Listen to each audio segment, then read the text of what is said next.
We're exploring the week's best in Owl athletics. This is Owlsports right now.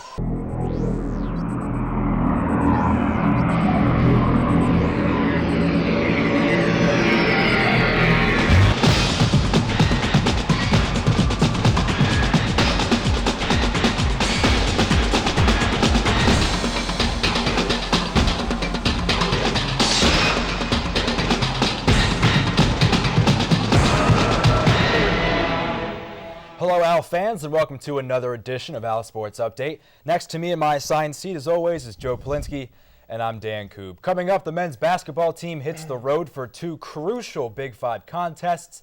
We'll tell you exactly how the Owls fared. And Football National Signing Day is here. We have all the details about the Owls' newest class, but off to the court we go.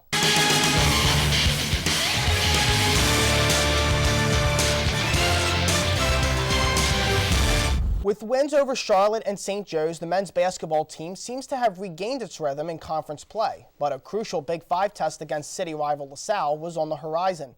The Owls were looking to go 6-2 in the A-10 for the second consecutive year. And out to the Goaler we go, where the Owls and Explorers and fans alike were on hand for this crucial Big Five battle. We pick it up early in the first half with the Argentinian sharpshooter Juan Fernandez drilling a three-pointer. But you know who the real star in this one was, Dan? Khalif Wyatt, who was like Pringles because once he started to pop, he did not stop, going 6 for 10, including 3 for 5 from behind the arc. Lavoy Allen drives up to the basket here, and normally we don't mention rebounds in highlights, but this is an exception as Allentown would go on and record his 1,000th collegiate grab in this one. And despite the Explorers closing the gap within the final seconds, the Owls definitely gave us the true meaning of tenacity and teamwork, hanging on for a 71-67 victory. Well, the originality ensues as the men's basketball team headed to the Palestra to take on cross-rival St. Joe's with domination on its mind.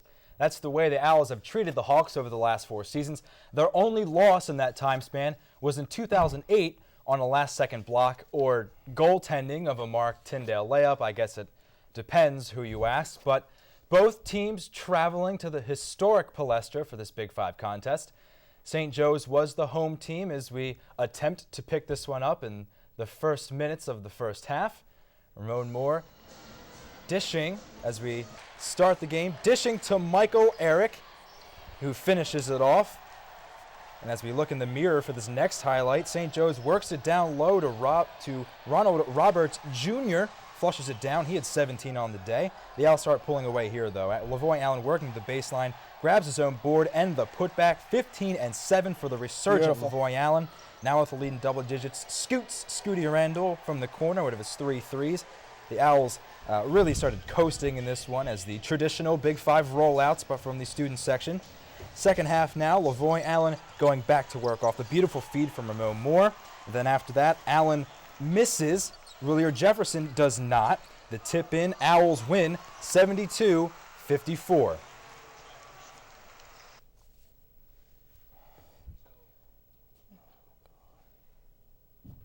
Something about how we have one of those teams that a number of guys can jump up and hurt you. So today, Scooty had a great game again today. I mean, 17 points for him on 9 shots. Is really terrific. 2 assists, 1 turn, and he's a guy that can get 20-some points. Wyatt can get 20-some points. Ramon Moore can get numbers. With Juan Fernandez out with his knee injury, the Owls have gotten a big boost from sophomore Khalif Wyatt, Scooty Randall, and the increasingly effective Lavoy Allen.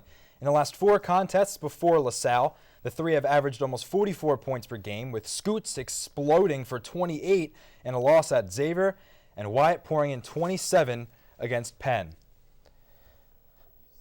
Saturday at 2 p.m. at the Liacouras Center, the Owls will take on Rhode Island, but almost as important as that is the birthday celebration for our beloved Hooter. Hooter will be flanked by area mascots as the Temple icon grows 1 year older. And college basketball is a funny thing. Some years your program is one of the hottest in the country, and some years they're not even good enough to make their own conference tournament, such is the case for St. Joe's and Temple. While one program is on the rise, the other continues to fall. The Temple Owls have defeated crosstown rival St. Joe's 8 straight times with a 72-54 victory on January 29th. The streak includes 2 Atlantic 10 tournament victories, including the 2008 championship game. But if you ask LaVoy Allen, the streak is just part of the ebb and flow of college basketball. My freshman year, they had a really great team, and they're our biggest rival. So, just beating them, that'd be huge for our fan base and all them guys. And we've been doing a good job, and just keep it going. Over the past 4 seasons, the Owls have put together 87 wins, 3 Atlantic 10 championships, and 3 NCAA tournament appearances. Compare that to Hawk Hill, who made the trip to the Big Dance in 2008, but have won just 33 games in the last 2.5 seasons. The Hawks are 7 years removed from the best season in their program's history and appear for now to be in more of a rebuilding stage. But for the Owls, they're hoping the program's brightest days are more in their immediate future. Coach Fran Duffy thinks even with the cyclical nature of college basketball, the Hawks are beginning to trend upward. I think it's just a matter of time before the blossoming occurs, and the next time we play St. Joe's, we're gonna have our hands full. Regardless of record, this rivalry will continue to flow in the veins of both student bodies for years. For Owlsports Update, I'm Dan Cood. By the way, the Owls and Hawks will play again on February 20th at the Liacouras Center. But now to football, where one of the best days of the year for college fans is National Signing Day.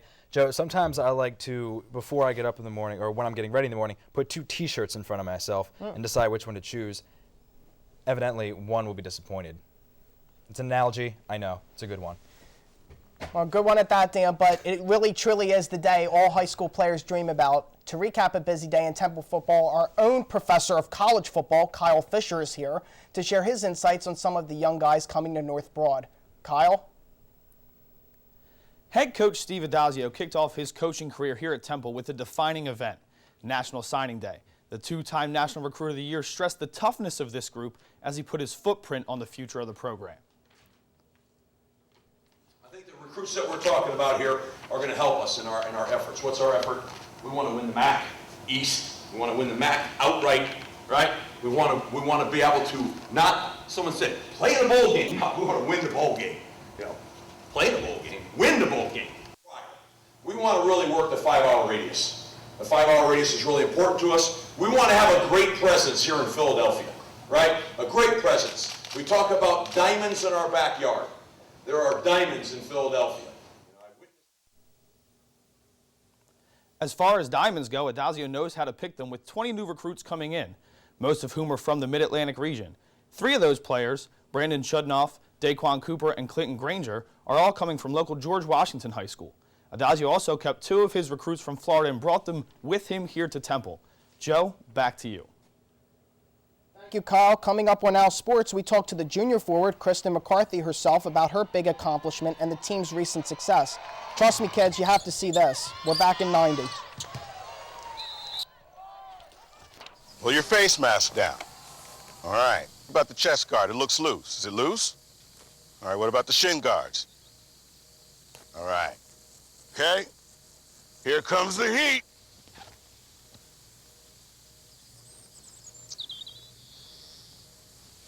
Bring it in. Bring it in. Good hustle. You don't have to be perfect to be a perfect parent. There are thousands of teens in foster care who would love to put up with you.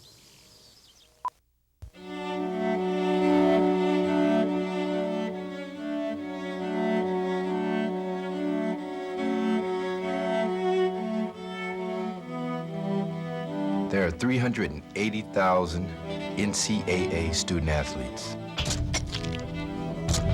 And most of us will go pro in something other than sports. In something other than sports. To learn more, go to ncaa.org. Why not?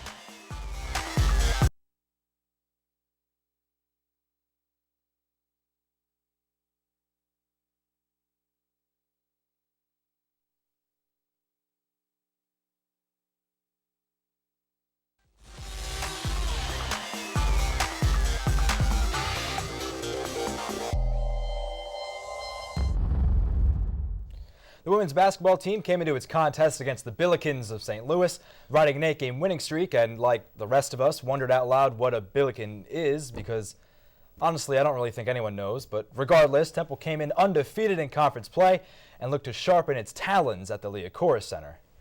And the team just continues their tear through the beginning portion of the A-10 schedule. The Owls won their 9th straight against St. Louis.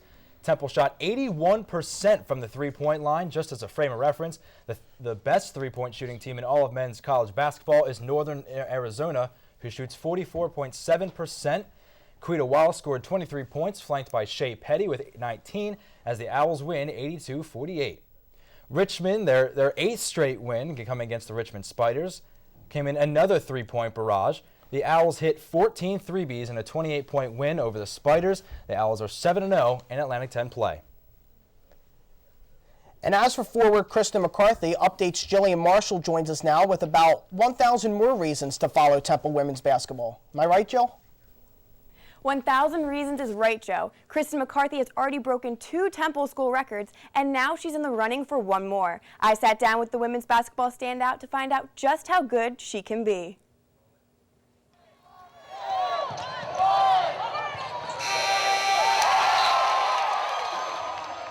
The junior forward has started all 3 years, which has already put her into elite company at Temple. Last month, McCarthy became one of the 20 players to break the 1,000th point plateau. It's an honor, but when I'm done playing basketball or even when I leave college, I think I'll really look back on it and be really proud. But I definitely think it is something like a good accomplishment. It's not something everybody just goes in and does. So I feel very blessed to have that opportunity. McCarthy has already broken 2 school records, most games played in a season and most points scored in 1 game, with 42 points last season against Charlotte. With the rest of this season and a whole year left playing at Temple, McCarthy has the potential to break more records. I'm just going to keep playing as hard as I can, and whatever happens, happens. But I definitely think if I keep working hard, good things will happen. This dedicated California native is level-headed, but she does have big dreams for her future after Temple. I would like to play in the WNBA. I would like to be drafted first round. Then I'd also like to play professionally overseas as well. Eventually, I wouldn't mind being a coach. Over 20 years ago, Marilyn Stevens broke the women's all-time scoring record with 2,194 points.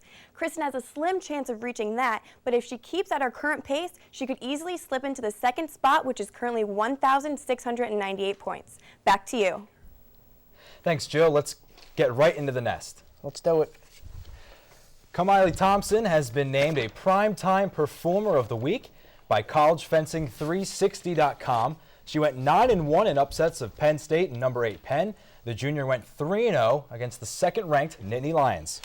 The men's tennis team began its 2011 season at the VCU Invite. The Owls defeated George Mason and Richmond before dropping a 3-2 match to the Longwood Lancers. The team next travels home to face city rival Drexel on February 4th.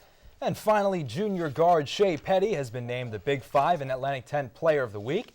She averaged 15 points and 15.5 points, 7 assists, and 6.5 steals in a game per game. That is stuffing the stat sheet, Joe. And that'll about do it for this edition of Owlsports Update. But remember, you can follow the Cherry and White anytime by logging on to owlsports.com. For Joe Polinsky and the rest of the Owlsports team, I'm Dan Coop. Thanks for watching. We'll see you next time.